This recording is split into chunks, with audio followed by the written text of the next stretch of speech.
मैं विकास विश्वकर्मा आप सबका स्वागत करता हूं विकास स्टडी पॉइंट पे। दोस्तों इस वीडियो में हम बात करने वाले हैं क्लास 12 का हिस्ट्री चैप्टर नंबर 4 जिसका पार्ट 1 हो चुका है। ये बात करेंगे हम पार्ट 2 के बारे में और जिसका नाम है विचारक, विश्वास और इमारतें। जैसा कि आपको पता है ये जो चैप्टर है पार्ट 1 में हमने स्तूपों के बारे में जिक्र किया था कि स्तूप को कैसे बनाया गया था, स्तूप मिला कैसे गया, मतलब कैसे मिला था। साथ ही साथ स्तूप के संरक्षण में बेगमों का क्या रोल था, उसके संरक्षण में इन्होंने क्या क्या योगदान दिया, इन सभी चीजों के बारे में हमने जिक्र किया था। अब इस पार्ट में हम बात करने वाले हैं महात्मा बुद्ध के बारे में, जैन धर्म के बारे में, ठीक है। इन सभी चीजों के बारे में हम देखने वाले हैं। तो देखिए जो हमारा अगला जो टॉपिक है वो है महात्मा बुद्ध, ठीक है। हालांकि सारे लोग परिचित होंगे महात्मा बुद्ध से, ठीक है।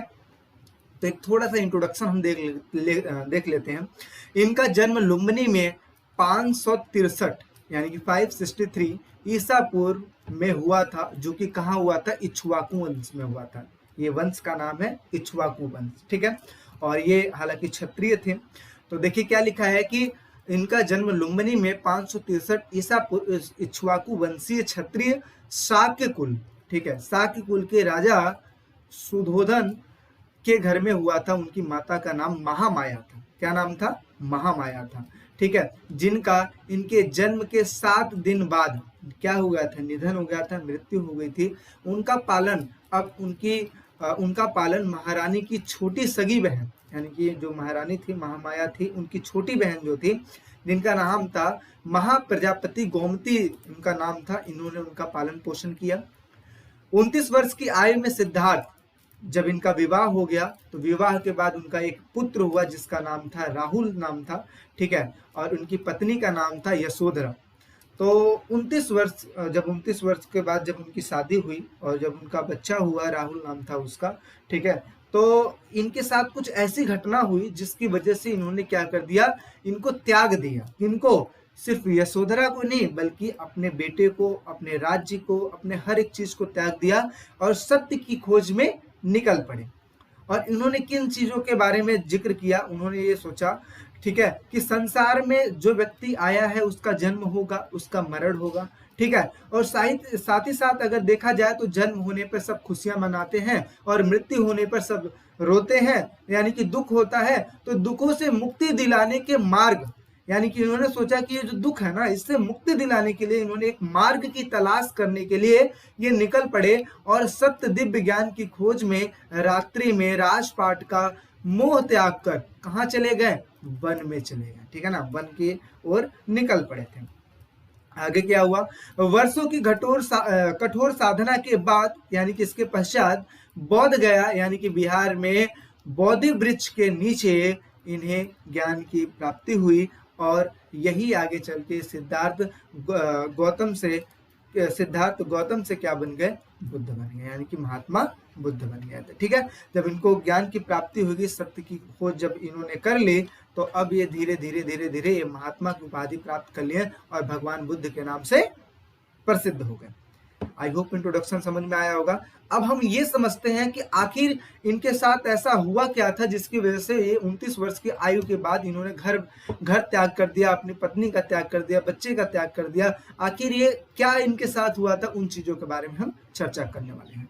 तो यहाँ पे देखिए, जैसा कि बताया जाता है कि जो महात्मा बुद्ध थे जब ये छोटे थे, ठीक है, जब इनकी माता की डेथ हो गई थी 7 दिन बाद, तो जब एक ज्योतिषी आए थे, उन्होंने बताया था कि ये जो आपका बच्चा है इसको सांसारिक चीजों से दूर रखिएगा, क्योंकि अगर ये संसार की चीजों में अगर लिप्त हुआ ना तो ये जाहिर सी बात है इसका ध्यान भटक जाएगा और इसके बाद ये महात्मा यानी कि आपका राजपाट छोड़ के चला जाएगा। तो राजा ने कहा कि मैं इसको ऐसी सुविधा दूंगा, यानी कि महात्मा बुद्ध को जो पहले थे, सिद्धार्थ नाम था जब, तो इनको ऐसी सुविधा दूंगा कि ये बाहर की चीजों पर ध्यान ही नहीं देंगे, ठीक है। तो इन्होंने क्या किया, इनके पिता ने इनके घर में ही सारा चीज प्रोवाइड करवाया, सारा चीज इनको दिया, ठीक है। इनको बाहर से कोई लेना देना नहीं था, बाहर जाते नहीं थे, नगरों में घूमते नहीं थे, उन दोस्तों से मिलते थे, उन लोगों से मिलते थे जो हमेशा खुश रहते थे, कोई दुख वगैरह ना हो, उनसे ही राजा मिलवाया करते थे अपने बेटे से, ठीक है। लेकिन एक बार हुआ क्या कि इनको अपने नगर में घूमने की दिलचस्पी जड़ी और उन्होंने अपने मतलब एक सारथी थे, सारथी को उन्होंने मनाने के बाद सारथी ने उनको नगर का भ्रमण करवाया। तो हालांकि एक दिन जब गए तो उनको काफी अच्छा लगा उनका नगर। फिर जब दूसरे दिन गए तो उन्होंने कई सारी ऐसी चीजें देखी जिसकी वजह से इनका जो ध्यान था, दिमाग था, वो डाइवर्ट हो गया। ठीक है, तो अब यहाँ पे हम ये समझने वाले हैं कि ऐसी कौन सी घटनाएं थी जिसकी वजह से महात्मा बुद्ध प्रभावित हुए और उन्होंने अपना घर बार त्याग करके सन्यासी का जीवन अपना लिया। तो देखिए यहाँ पे 4 चीजें ऐसी हैं जिनकी वजह से इनका ध्यान डाइवर्ट हुआ। तो सबसे पहले इन्होंने देखा एक वृद्ध व्यक्ति को। किसको देखा? एक वृद्ध व्यक्ति को देखा। ठीक है, वृद्ध मतलब बूढ़ा, बूढ़े आदमी को देखा। तो इन्होंने कहा कि ये बूढ़ा आदमी कौन है। जब रथ से सैर कर रहे थे अपने नगर का, तो उन्होंने कहा कि ये बूढ़ा व्यक्ति कौन है। तो उन्होंने बताया कि देखो ये बूढ़ा व्यक्ति एक समाज का ही एक व्यक्ति है और ये धीरे धीरे धीरे जब एज हमारी बीतती चली जाएगी, उम्र हमारा बीतते जाएगा, तो हम भी क्या हो जाएंगे? बूढ़े हो जाएंगे। तो सिद्धार्थ ने कहा कि क्या मैं भी बूढ़ा हो जाऊंगा? तो उन्होंने कहा हाँ, आप भी बूढ़े हो जाओगे। तो इनको काफी धक्का लगा कि मैं बताऊं, मैं राजपाट इतना है मेरे पास, मैं अच्छा खाना खाता हूँ, मैं अच्छी जगह पे रहता हूँ, ये वो, लेकिन फिर भी मैं बूढ़ा हो जाऊंगा। तो उनको काफी धक्का पहुंचा। फिर आगे चलते चलते उन्होंने एक बीमार व्यक्ति को देखा। तो उन्होंने कहा ये व्यक्ति कौन है? तो उन्होंने कहा कि देखो ये बीमार व्यक्ति है और सारे व्यक्ति कोई, जितने भी व्यक्ति इस धरती पे हैं कभी ना कभी बीमार तो होते ही हैं। ठीक है, तो उन्होंने कहा कि क्या मैं भी बीमार पड़ूंगा? तो उन्होंने कहा हाँ, आप भी बीमार पड़ेंगे। ठीक है, तो उनको फिर धक्का लगा कि यार मैं रह कहाँ रहा हूँ, राजमहल में रह रहा हूँ, लेकिन इसके बावजूद भी मैं भी नॉर्मल व्यक्ति की तरह ही हूँ। तो जाहिर सी बात है जो इनके साथ हो रहा है वो तो मेरे साथ भी होगा। फिर आगे चलते चलते उन्होंने एक अर्थी को देखा, यानी कि जब सब ले जा रहे थे उसको देखा। तो उन्होंने कहा कि ये कौन है? तो उन्होंने कहा कि देखो ये दुनिया की सच्चाई है कि व्यक्ति जो पैदा हुआ है उसको मरना है। ठीक है, तो उन्होंने जब ये बात कहा तो अब सिद्धार्थ को लगा कि उन्होंने क्वेश्चन किया कि क्या मैं भी मरूंगा? तो उन्होंने कहा हाँ, जो भी इस संसार में पैदा हुआ है, चाहे आप, मैं, चाहे कोई भी व्यक्ति, सभी मरेंगे। तो फिर उसके बाद इनको काफी गहरा धक्का लगा कि अब बीमार होना, बूढ़ा होना, मर जाना, ये जो उसके साथ हो रहा हो सबके सब मेरे साथ होगा। तो मैं और उनमें क्या अंतर है? कोई अंतर नहीं है। लेकिन अंततः उन्होंने एक सन्यासी व्यक्ति को देखा जिसके चेहरे पे तेज था। ठीक है, और देखने से समझ में आ रहा था कि ये व्यक्ति, मतलब इसके पास तो कोई दुख है ही नहीं, ना ये बीमार है, ना ही ये बूढ़ा है, इसके चेहरे पे ये दिव्य तेज है। तो इन्होंने पूछा ये कौन है? तो उसने बताया कि ये एक सन्यासी है जो अपना घर बार त्याग करके ये सन्यासी का जीवन अपना रखे हैं और ये सांसारिक मोह को त्याग दिए हैं। ठीक है, जिसकी वजह से इनको दुख नहीं होता है। तो उसके बाद इन सभी चीजों से वो काफी प्रभावित हुआ। प्रभावित होने के बाद सिद्धार्थ ने भी सोचा कि क्यों ना अब इस संसार में जो दुख से जो निपटने वाला जो सॉल्यूशन है, यानी कि दुख को कैसे खत्म किया जा सकता है, उन चीजों के बारे में हमें सोचना है और सत्य की खोज करनी है। तो ये 4 घटनाओं के बाद जो महात्मा बुद्ध का जो जीवन काफी प्रभावित हुआ और उन्होंने डिसाइड किया कि अब मुझे मोह माया से दूर होना है। तो देखिए क्या हुआ कि एक बूढ़े व्यक्ति को, एक बीमार को तथा एक लाश को देखकर उन्हें बहुत ही ज्यादा सदमा लगा था। उसी पल उन्हें यह अनुभूति हुई थी कि मानव के शरीर का क्षय होना, यानी कि नुकसान, मतलब क्षय होना मतलब खत्म होना, और इसका अंत होना ये तय है, ये यानी कि पहले से फिक्स है। रास्ते में उन्होंने गृह त्याग किए हुए एक सन्यासी को देखकर उसे मानव बुढ़ापे, बीमारी एवं मृत्यु से कोई कठिनाई नहीं थी। यानी कि इन व्यक्ति की बात हो रही थी, इनको किसी भी चीज से कोई क्योंकि इन व्यक्तियों का ना घर होता है, ना बुढ़ापे का डर होता है, ना किसी चीज का, क्योंकि आध्यात्मिक जीवन को अपना लेते हैं ना। तो ये सब जब उन्होंने देखा तो काफी उनको प्रभावित हुआ। और उसके बाद क्या हुआ, उसने शांति हासिल कर ली थी, यानी कि जो व्यक्ति हैं इन्होंने अपनी शांति हासिल कर ली थी। सिद्धार्थ ने निश्चय किया कि वे भी मतलब सन्यासी का मार्ग अपनाएंगे और कुछ समय बाद इन्होंने अपना महल छोड़कर सत्य की तलाश में निकल गए। आई होप सो समझ में आया होगा। नेक्स्ट बात करते हैं, सिद्धार्थ ने कैसे शिक्षा प्राप्त की थी, यानी कि खुद कैसे शिक्षा प्राप्त की थी, ये चीज हम समझते हैं। तो स्टार्टिंग में अगर देखा जाए तो इन्होंने जो शिक्षा प्राप्त की थी, तो इन्होंने अपने शरीर को काफी दुख दिया था। यानी कि ऐसी स्थिति आ गई थी, ना ये खाते थे, ना ये पीते थे, मतलब कुछ भी नहीं करते थे, तो सिर्फ ध्यान लगाने की कोशिश करते थे, इधर उधर भटकते थे। तो इन्होंने अपने शरीर को काफी कष्ट पहुंचाया था, जिसकी वजह से मानो कि ये मरते मरते बचे थे। ठीक है, फिर उसके बाद जब उन्होंने सब चीज त्याग करके अनेक दिनों तक ध्यान करते हुए अंततः ज्ञान की प्राप्ति कर ली थी। फिर उनके बाद इन्होंने क्या समझा कि अपने शरीर को दुख देकर मैं सत्य की खोज नहीं कर पाऊंगा, तो क्यों ना हो कि अपने शरीर को पहले शुद्ध किया जाए, शुद्ध करने के बाद फिर अपने आप को, ठीक है, ध्यान लगाया जाए, ताकि फिर हमें ज्ञान की प्राप्ति हो। तो उसके बाद इन्होंने क्या किया, इन्होंने ध्यान लगाना स्टार्ट किया, कई दिनों तक ध्यान में रहे और फिर उसके बाद इन्होंने ज्ञान की प्राप्ति की। इसके पश्चात उन्होंने बुद्ध यानी कि ज्ञानी व्यक्ति के नाम से जाना जाने लगा और शेष जीवन उन्होंने धर्म तथा सम्यक जीवन यापन की शिक्षा दी थी। यानी कि इनको जब ज्ञान प्राप्त हुआ तो इन्होंने अब दूसरों को शिक्षा देना स्टार्ट कर दिया था।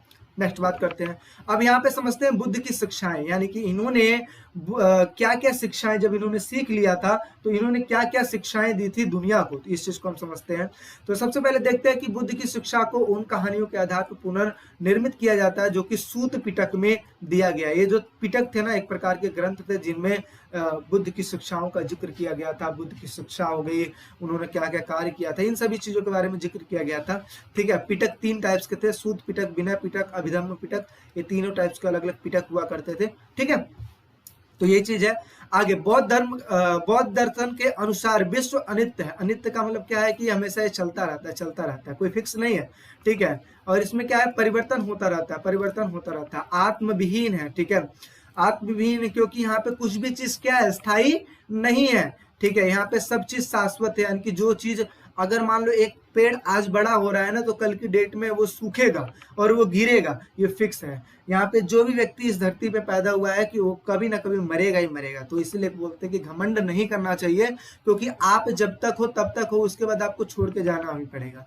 कितने महाराजा, जब से आप देख रहे हो पिछले टाइम की आप हिस्ट्री पढ़ते हो ना, कब से देखो इतने बड़े बड़े राजा महाराजा जिनके पास लाखों करोड़ों की संपत्ति थी, अरबों की संपत्ति थी, आज वो नहीं है, तो हम तो उनके आगे कुछ है भी नहीं। ठीक है, तो इस वजह से हमें कभी भी घमंड नहीं करना चाहिए अपने ऊपर कि हम आए हैं तो सब मेरा ही है। कब तक कहोगे मेरा है, जब तक आपकी एज है तब तक, उसके बाद तो आपको छोड़ के जाना ही है। तो इसी वजह से कुछ भी चीज यहाँ पे स्थायी नहीं है, सब शाश्वत, मतलब एक तरीके से आप सब बदलता ही रहेगा, खत्म ही होता रहेगा। आगे, इस क्षणभंगुर संसार में दुख मानव जीवन का अंतर्निहित तत्व है। यानी कि अगर व्यक्ति यहाँ पे पैदा हुआ है तो जाहिर सी बात है उसको दुख तो होगा ही होगा, ये तो बात है। कल की डेट में आप देखते हो आपके पास, आपने कुछ सामान खरीदा, अगर वो खो जाता है तो फिर आपको दुख होता है, आपको ही क्या, सबको ही दुख होता है। तो ये चीज, दुख जो है एक तरीके से अटैच्ड है, आपके सामानों के साथ अटैच्ड है। अगर वो खोएगा तो आपको दुख होगा, अगर मिलेगा आपको तो आपको खुशी होगी।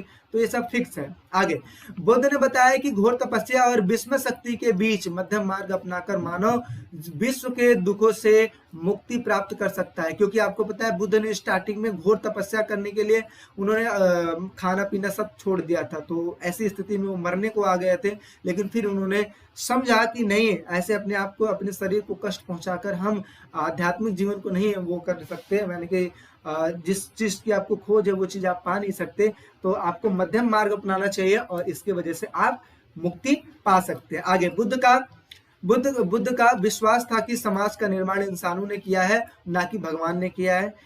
इसलिए उन्होंने राजा और गृहपति को दयावान और आचारवान होने की सलाह दी। यानी कि कोई भी राजा है वो दयावान बनो और आचारवान बनो। ठीक है, यानी कि अच्छे से आचरण करो एक दूसरे से। आगे, बुद्ध ने जन्म मृत्यु के चक्र से आजादी, आत्मज्ञान तथा निर्माण के लिए सम्यक कर्म की कल्पना की है।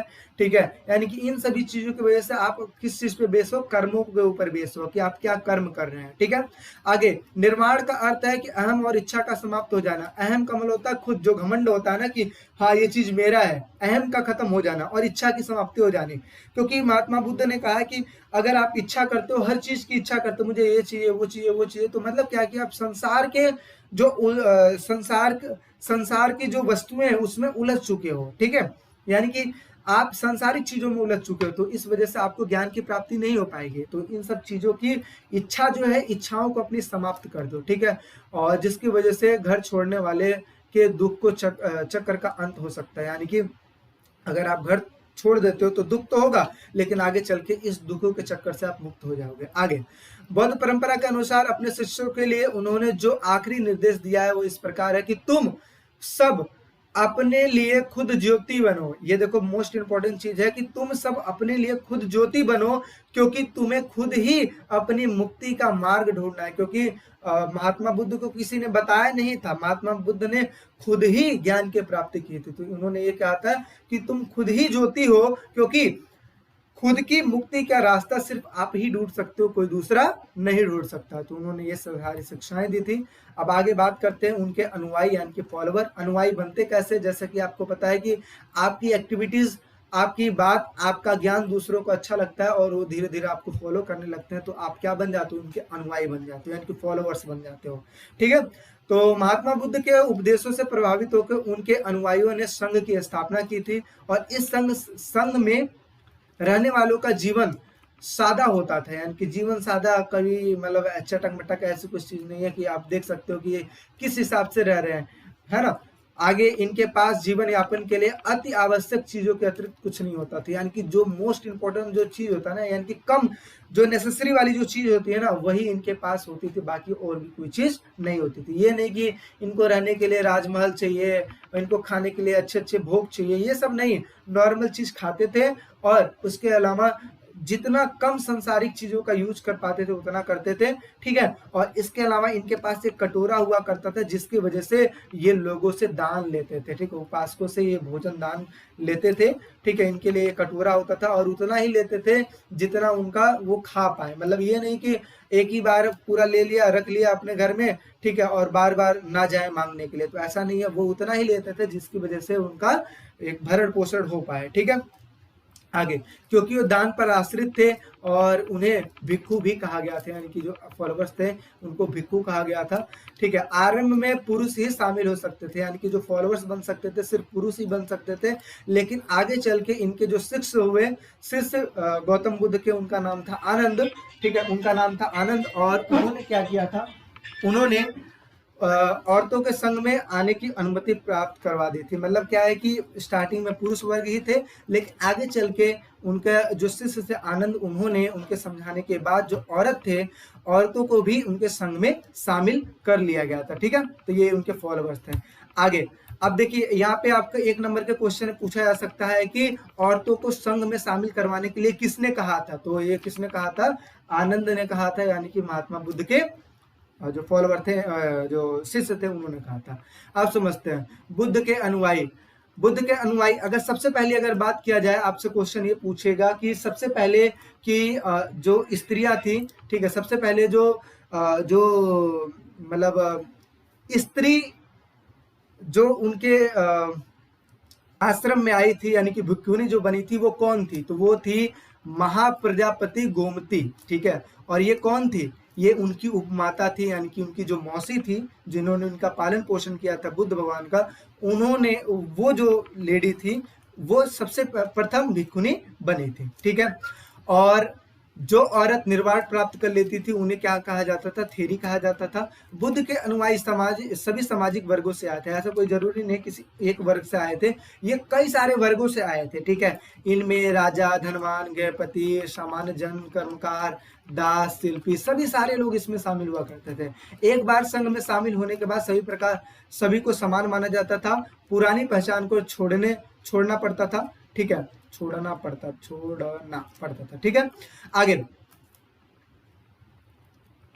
क्या लिखा है कि बौद्ध धर्म के प्रसार न सिर्फ बुद्ध के जीवन काल में हुआ, बल्कि उनकी मृत्यु के बाद भी इन धर्मों का व्यापक प्रसार हुआ। सिर्फ अगर कहने का मतलब है कि जब बुद्ध भगवान की डेथ हो गई थी उसके बाद भी इनका जो प्रसार था काफी जगहों पे फैला, और आज भी आप देख सकते हो काफी जगहों पे है भी। ठीक है। क्योंकि बौद्ध शिक्षाओं में अच्छे आचरण और मूल्यों को महत्व दिया गया है। इनकी जो शिक्षा थी उनमें अच्छे आचरण की बात कही गई थी। ठीक है। आगे, जिससे आदर्श से प्रभावित सारे लोग थे, यानी कि जिसकी वजह से सारे लोग प्रभावित हुआ करते थे। तो ये तो हमने पढ़ लिया महात्मा बुद्ध के बारे में। अब समझते हैं कि महावीर स्वामी के बारे में। ठीक है। तो इनको भी हम देख लेते हैं कि भगवान महावीर स्वामी जैन धर्म के 24वें तीर्थकर थे। तो ये 1 नंबर के क्वेश्चन में इंपॉर्टेंट है, पढ़ लीजिएगा, इंपॉर्टेंट है, इसको मार्क करके रखिएगा। आगे, भगवान महावीर स्वामी का जन्म करीबन 2500 वर्ष पहले, यानी कि ईसा से, ठीक है, ईसा से 599 वर्ष पूर्व, ईसा मसीह से पहले, यानी कि 600 वर्ष पहले की बात है, वैशाली गणराज्य के कुंड ग्राम में अयोध्या इक्ष्वाकु वंशी क्षत्रिय परिवार में हुआ था। तो जैसा कि आपने बुद्ध के बारे में पढ़ा था इक्ष्वाकु वंश, ऐसा ही महावीर स्वामी भी इक्ष्वाकु वंश में पैदा हुए थे। तो अब ध्यान से देखिएगा, इसमें 2 नंबर के क्वेश्चन में ये भी पूछता है कि महात्मा बुद्ध, यानी कि जैन धर्म और बौद्ध धर्म जैन धर्म और बौद्ध धर्म के दो समान विचार लिखिए, यानी कि दो कुछ ऐसी चीज बताओ जो सिमिलर हो। तो सिमिलर में पहली चीज तो सिमिलर ये है कि चाहे वो महावीर स्वामी हो चाहे वो महात्मा बुद्ध हो, दोनों ही जाहिर सी बात है राजा की फैमिली से बिलोंग करते थे और दोनों ने ही अपना घर बार त्याग किया था और आगे चल के ज्ञान की प्राप्ति की थी। ठीक है, तो ये चीज आपको इंपॉर्टेंट है, इस चीज को समझिएगा। और दोनों ने ही जो मार्ग अपनाया था काफी अच्छा मार्ग था और जिसकी वजह से काफी लोग प्रभावित हुए थे। ठीक है, और इन्होंने चाहे स्त्री हो चाहे पुरुष हो सभी को मौका दिया था उन चीजों को प्राप्त करने में। ठीक है, तो इस चीज को याद रखिएगा। 30 वर्ष की आयु में महावीर ने संसार से विरक्त होकर राज्य वैभव त्याग करके संन्यास धारण कर आत्म कल्याण के पथ पर निकल पड़े। तो जैसा कि महात्मा बुद्ध ने भी 30 वर्ष की आयु में किया था और ऐसे महावीर स्वामी ने भी किया था। आगे, जैन धर्म के अनुसार महावीर से पूर्व 23 शिक्षक हो चुके थे। ये तो 24वें थे, लेकिन 23 शिक्षक इससे पहले हो चुके थे जिन्हें तीर्थकर कहा जाता था। और ये तीर्थकर का अर्थ क्या होता है, यानी कि वे महापुरुष जो पुरुषों एवं महिलाओं के जीवन की नदी से पार पहुंचाते हैं, यानी कि जो जीवन मरण का जो चक्कर है इनसे ये मुक्त करवा देते हैं। इन्हीं को क्या कहा जाता है, तीर्थकर कहा जाता है। आगे समझते हैं, जैन दर्शन की सबसे अहम अवधारणा क्या है, सबसे यानी कि बेस पॉइंट क्या है, बेस चीज क्या है, तो इस चीज को समझिए। इन्होंने क्या कहा था, इन्होंने कहा था कि पूरा जो विश्व है प्राणवान है, यानी कि यहाँ के विश्व के हर एक चीज में प्राण है। ठीक है, किन किन चीजों में प्राण है, जैसे चट्टानों में भी प्राण है, ठीक है, पत्थरों में भी प्राण है, पानियों में भी प्राण है, यानी कि हर एक चीज में अपनी ये जीवन है। ठीक है, आगे, जीवों के प्रति अहिंसा, विशेष तौर पर इंसानों, पशुओं, पेड़ पौधों, कीड़े मकोड़ों को न मारना जैसे जैन दर्शन का केंद्र बिंदु था। इन्होंने कहा था कि जितनी भी चीजें संसार में है सब में प्राण होता है और हमें कभी भी किसी भी चीज को जानबूझकर नहीं मारना चाहिए। अनजाने में अगर हो गया तो बात अलग है, लेकिन जानबूझकर में कभी मारना नहीं चाहिए। इनमें एक मोस्ट खासियत ये थी कि इन्होंने कहा था कि हमें ना चप्पल पहन के नहीं चलना चाहिए, क्योंकि आप चप्पल पहन के चलते हो तो जाहिर सी बात है नीचे जो कीड़े मकोड़े होते हैं वो मर जाते हैं। ठीक है, मसल जाते हैं। तो हमें ऐसे चीजों का इस्तेमाल करना चाहिए या फिर नंगे पांव चलना चाहिए जिसकी वजह से जो नीचे जो कीड़े मकोड़े वो भी मरे ना। ठीक है, आगे, जैन मान्यता के अनुसार जन्म और पुनर्जन्म का चक्र कर्म के ऊपर तय होता है। इन्होंने कहा था कि जो हमारा जन्म होता है, पुनर्जन्म होता है, ये सब के सब कर्मों पे आधारित होता है। अगर पिछले जन्म में अच्छा कर्म किए होगे तो ये वाला जन्म बहुत अच्छा होगा, अगर इस वाले जन्म में गलत कार्य करोगे तो आगे वाला जो जन्म है आपका गलत ही होगा। इस तरीके से आगे, कर्म के चक्र से मुक्त के लिए त्याग तथा तपस्या की आवश्यकता होती थी और ये विश्व के त्याग से ही संभव हो सकता है। आप अपने मतलब जहाँ पे रह रहे उस चीज को त्याग कर दो और सबके साथ सांसारिक जो चीजें हैं उन सब चीजों से मुक्त हो जाओ, सबके साथ आचरण बहुत अच्छे से करो। तो ये सारा इनका अवधारणा था। आगे समझते हैं, जैन साधु एवं साध्वी के 5 व्रतों का पालन करते थे। ठीक है, कौन कौन से व्रत थे, जैसे त्याग करना, क्या करना, त्याग करना, चीजों का त्याग कर दो। ठीक है, इनका कहना ये था कि आप चीजों में इतना इन्वॉल्व मत हो जाओ कि वो आपको दुख देने लगे, इस वजह से चीजों को त्याग कर दो। चोरी नहीं करना, झूठ ना बोलना, ब्रह्मचर्य का पालन करना। ठीक है, ब्रह्मचर्य का पालन करो और धन अर्जित न करना। ये नहीं कहते थे कि आप धन अर्जित कर लो पूरा घर भर लो, इनका कहना ये नहीं था, बल्कि उतना ही करो जितना जरूरी है। ठीक है, तो इनके कुछ 5 व्रत थे। आगे समझते हैं। आगे देखिए, जैन धर्म का विस्तार होता है, तो विस्तार समझ लेते हैं। कालांतर में जैन धर्म प्रकाशा अनेक भागों में फैल गया था। बौद्धों के जैसे विद्वानों में प्राकृतिक, सांस्कृतिक, तमिल जैसे कई भाषाओं में काफी साहित्य का सृजन हुआ, यानी कि इस चीज का निर्माण हुआ।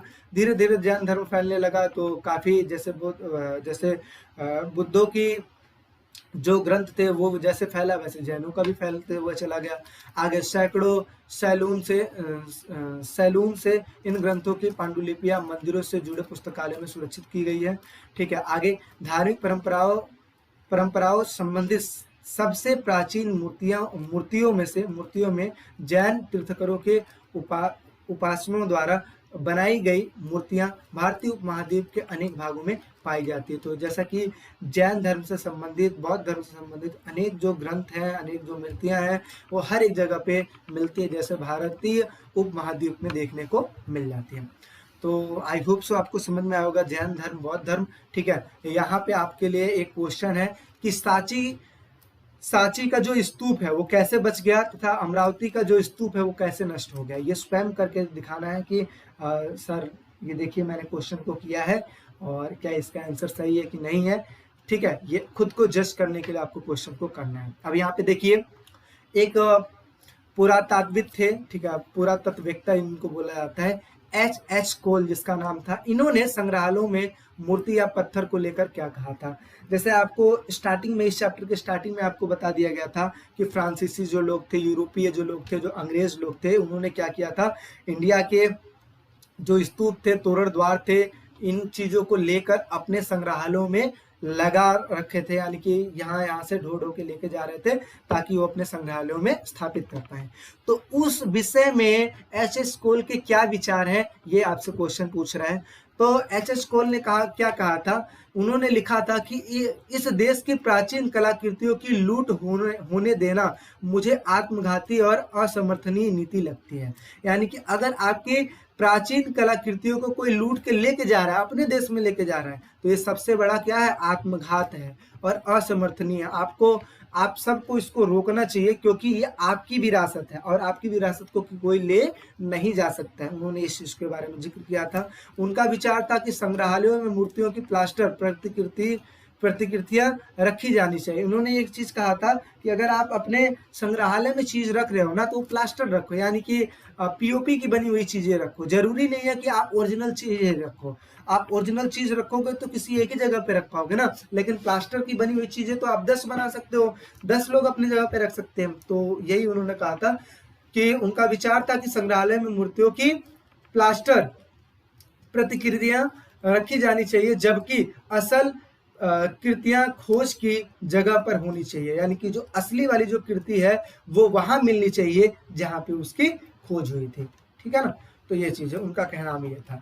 और इसके अलावा अब हम समझ लेते हैं कि मूर्ति कला, यानी कि मूर्तियों से हम क्या चीज समझते हैं, उस चीज के बारे में समझ लेते हैं। क्योंकि उस टाइम पे बहुत सारी मूर्तियां मिली हैं। अगर आप अपने पुस्तक को पढ़ोगे, ये पूरी की पूरी चीज आपके पुस्तक के ऊपर बेस है। अगर आप इस चीज को कर लोगे ना, पुस्तक पढ़ने की जरूरत नहीं है। ये मेरी गारंटी है कि आपको पुस्तक पढ़ने की जरूरत नहीं है, क्योंकि सारी चीज का निचोड़ है आपके पास। ठीक है, तो मूर्ति कला क्या थी, तो मूर्ति कला के द्वारा पत्थरों में कई प्रकार की कथाएं गढ़ी गई थी। मूर्तिकला के माध्यम से तोरण को एक भाग दानी राजकुमार अपना सब कुछ ब्राह्मण को सौंप दिया था और खुद अपनी पत्नी एवं बच्चों के साथ वन में रहने चला गया था। यानी कि एक राजकुमार था जिसने अपनी राजपाट को किसको सौंप दिया था, ब्राह्मण को सौंप दिया था, और खुद अपनी पत्नी और बच्चों को लेकर जंगलों में निवास करने चला गया था। तो ये सारी चीजें मूर्तियों में मतलब प्रदर्शित की गई है, दिखाई गई है। आगे इसके अलावा मूर्तियों के द्वारा भगवान बुद्ध को उपासना का प्रतीक माना गया है। और बुद्ध चरित लेखन के अनुसार एक पेड़ के नीचे ध्यान करते हुए बुद्ध को ज्ञान की प्राप्ति हुई है। ये सब की सब आपके पुस्तक में मिल जाएगा, सारा इमेज करके आपको दिखाया गया है। ठीक है, आगे समझते हैं लोक परंपराएं। तो यहाँ पे आप देख सकते हो कि कुछ मूर्तियां, ये तोरण द्वार के जस्ट ऊपर का है कि एक लेडी है, आप देख सकते हो ऐसे। ठीक है, इनको बनाया गया है, इनका नाम साल भंजिका नाम रखा गया है। ठीक है, और ये गजलक्ष्मी है और इसके अलावा ये महामाया है। तो इस तरीके से चीजों को प्रदर्शित किया गया है आपके पुस्तक में। तो देखिए क्या लिखा है, सांची में कुछ सुंदर स्त्रियां भी मूर्तियों में उत्कीर्णित है। ठीक है, जो तोरण द्वार के किनारे एक पेड़ को पकड़कर झूलती हुई दिखाई देती है, यानी कि इनकी बात हो रही है। ठीक है, और यह मूर्ति किसकी है, साल भंजिका की मूर्ति है। लोक परंपरा से यह माना जाता है कि इस स्त्री द्वारा छुए जाने पर वृक्ष में फूल खिल जाते हैं। क्या खिल जाते हैं, फूल, यानी कि जिस वृक्ष को छू दे वहां पे फूल खिल जाते हैं और वह फल लगने लगता है, यानी कि वहां पे फल लगने लगता है और यह शुभ का प्रतीक माना जाता है। सांची में जातकों से ली गई जानवरों की कहानियां हैं और ऐसा लगता है कि यहाँ यह लोगों को आकर्षित करने के लिए जानवरों का उत्कीर्ण किया जाता था। यानी कि ये जो नए नए प्रकार की जो उत्कीर्णित की जाती थी, ये इसलिए की जाती थी ताकि लोग इससे आकर्षित हो, लोग देखें। आप देखो, सिंपल चीजें का निर्माण करोगे तो लोग कहेंगे ये तो सिंपल है, लेकिन नए नए प्रकार की नक्काशी करोगे तो लोग कहेंगे हाँ ये देखने में बहुत अच्छा लग रहा है। तो यही चीज है। एक महिला मूर्ति को इतिहासकारों ने बुद्ध की माँ माया से जोड़ा हुआ है। इससे दूसरे इतिहासकार इसे एक लोकप्रिय देवी गजलक्ष्मी मानते हैं। इन उत्कीर्ण मूर्तियों को देखने वाले उपासक इसे माया और गजलक्ष्मी दोनों से ही जोड़ते हैं, यानी कि इनकी बात हो रही है, इनको माया मानते हैं और इनको गजलक्ष्मी मानते हैं। आगे, कई स्तंभों में सर्पों का उत्कीर्ण भी मिलता है। सांची में वृक्ष और सर्प पूजा को केंद्र माने जाते हैं, यानी कि सर्प यानी कि सांपों की भी वहां पे पूजा होती थी। तो ये लोक परंपराओं में चीजें देख सकते हो कि किस किस हिसाब से उत्कीर्ण की जाती थी पत्थरों पे इन लोगों की इमेज को। ठीक है, अब यहाँ पे आपके पास दो क्वेश्चन है, एक है नियतिवादी और दूसरा है वैष्णववाद और शैववाद। तो इनके साथ आपका चैप्टर ओवर हो जाता है। तो ध्यान से समझिएगा नियतिवादी और भौतिकवादी क्या होता है।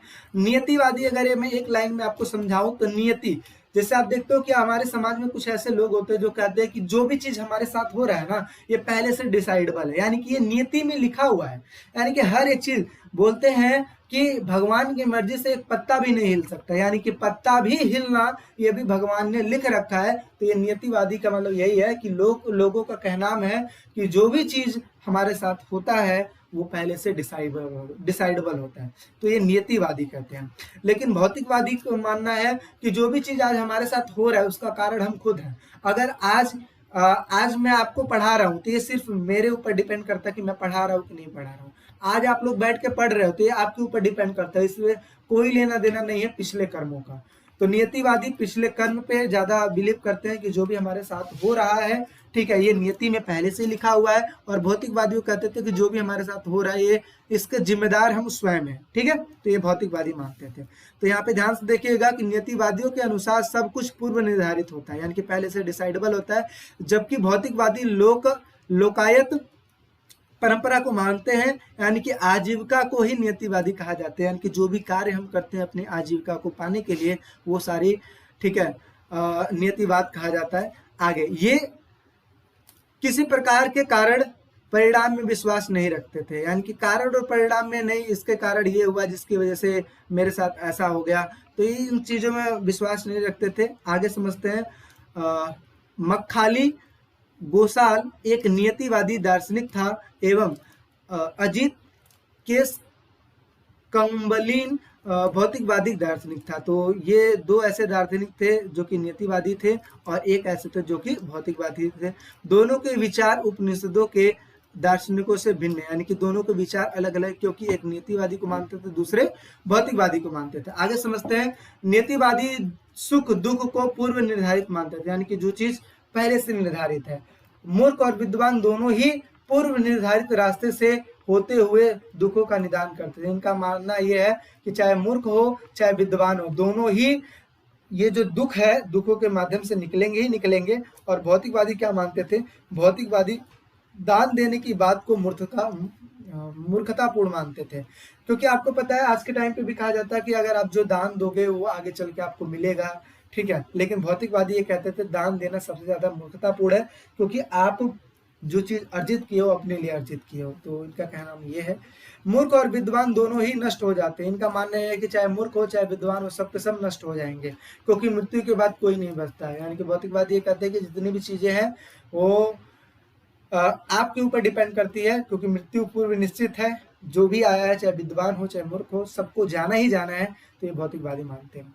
तो ये सारी की चीजें हैं जो कि नियतिवादी और भौतिकवादी, आई होप सो आपको समझ में आया होगा। अब एक बात कर लेते हैं, वैष्णववाद और शैववाद। अब यहाँ पे एक चीज समझने वाली है, वैष्णववाद यानी कि विष्णु जी की बात हो रही है और शैववाद यानी कि शिव जी की बात हो रही है।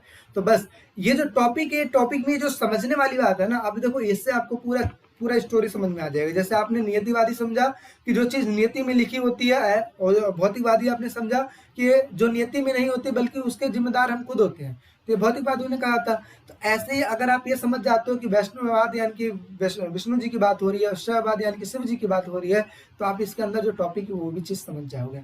आप समझते हैं बौद्ध धर्म और जैन धर्म के साथ साथ कुछ अलग परंपराओं का भी विकास हुआ था। यानी कि जैन धर्म बौद्ध धर्म तो आया था, साथ ही साथ कुछ अलग परंपरा भी आई थी जिसे आज हिंदू धर्म के नाम से जाना जाता है। हिंदू परंपरा जिसमें विष्णु को महत्वपूर्ण देवता माना जाता है, यानी कि भगवान विष्णु को महत्वपूर्ण देवता माना जाता है। उन्हें क्या कहा जाता था, वैष्णव कहा जाता था। वह संकल्पना जिसे शिव को परमेश्वर के रूप में स्वीकार किया गया उसको क्या कहा गया, शैववाद कहा गया। इससे एक विशेष देवता की पूजा को खास महत्व दिया जाता था और इस प्रकार की आराधना में उपासना और ईश्वर के बीच रिश्ता प्रेम और समर्पण का रिश्ता माना जाता था। वैष्णववाद में कई अवतारों के इर्द गिर्द पद्धतियां विकसित हुई थी, बहुत सारी पद्धतियां भी आई थी। जैसे इस परंपरा के अंदर 10 अवतार की कल्पना की गई, यानी कि ऐसा माना जाता है कि भगवान विष्णु का 10 अवतार हुआ है। स्थानीय देवताओं को विष्णु का रूप मान लेना एकीकृत धार्मिक परंपरा के निर्माण का एक ही महत्वपूर्ण तरीका है। यानी कि जितना भी इनका अवतार हुआ सब के सब किसका अवतार हुआ, सब कहते हैं जी विष्णु भगवान का अवतार हुआ, यानी कि केंद्र जो माना जाता है वो विष्णु भगवान को ही माना जाता है। कई अवतारों को मूर्तियों के रूप में दिखाया गया, जैसे भगवान राम, भगवान कृष्ण, बहुत सारे हैं। तो दूसरे देवताओं की मूर्तियां भी बनी हुई है। शिव को उनके प्रतीक लिंग के रूप में बनाया गया, यानी कि आप देखो ना, हम लिंगों की पूजा करते हैं, तो ये चीज है। लेकिन कई बार मनुष्य के रूप में भी दिखाया गया है, कई बार भगवान शिव की साक्षात मूर्ति भी बनी हुई है। आगे, ये सारे चित्रण देवताओं से जुड़ी हुई मिश्रित अवधारणाओं पर आधारित होते थे। इनकी खूबियां और प्रतीक को उसके शिरोवस्त्र, आभूषण और आयुधों यानी कि हथियार और हथियार में धारण किए हुए अन्य शुभ अस्त्र और बैठने की शैली से इंगित किया गया है। अब इसको ध्यान से समझिएगा। शिरोवस्त्र का मतलब क्या होता है? शिरोवस्त्र यानी कि जो कपड़ा पहन रखे, चाहे विष्णु भगवान कपड़ा पहन रखे, चाहे शिव जी कपड़ा पहन रखे, ठीक है। जैसे आप देखते हो शिव जी शेर का जो छाल होता है वो नीचे लगाते हैं, है ना, बैठने के लिए। तो ये सारी चीजें जो आप देखते हो कि वो जो कपड़े पहनते हैं और जो हाथ में वो धारण कर रखे होते हैं, जैसे शिव भगवान त्रिशूल धारण कर रखे हैं, अगर विष्णु जी की बात किया जाए तो चक्र उन्होंने ले रखा है, शंख ले रखा है, तो ठीक है। इन चीजों को क्या माना जाता है? शुभ अस्त्र माना जाता है। और बैठने की जो शैली है, इन सभी चीजों को इंगित किया गया है। तो ये था वैष्णववाद और शैववाद। आई होप सो आपको समझ में आया होगा। अब देखिए, आपके लिए एक मैं क्वेश्चन देता हूं, आप उस चीज को कीजिएगा। कौन सा क्वेश्चन है? ठीक है, क्वेश्चन है हीनयान और महायान। हीनयान और महायान में क्या अंतर है? क्या अंतर है? ठीक है, आपको ये क्वेश्चन करना है, हीनयान और महायान में क्या अंतर है, करके आप दिखाइएगा। 2 होमवर्क आपको मिला है, हीनयान और महायान में क्या अंतर है। इसके अलावा एक क्वेश्चन और आपको मिला है कि सांची का स्तूप क्यों नष्ट हो गया, सांची का स्तूप क्यों बचा रहा तथा अमरावती का स्तूप क्यों नष्ट हो गया, इस चीज को करना है। तो ये था आपका पूरा चैप्टर। आई होप सो आपको मजा आया होगा। इस तरीके से आपका 4th चैप्टर भी ओवर हो गया है, ठीक है। बाकी आप टेस्ट देते रहिए, बढ़िया से पढ़िए, अपने दोस्तों में शेयर कीजिए, क्योंकि आपको पता है इतने कम रेट में आपको एड फ्री वीडियो देखने को मिल रही है, जहाँ पे आपको पूरा सपोर्ट मिल रहा है। तो मिलते हैं एक नेक्स्ट वीडियो में, अभी के लिए टेक केयर, बाय।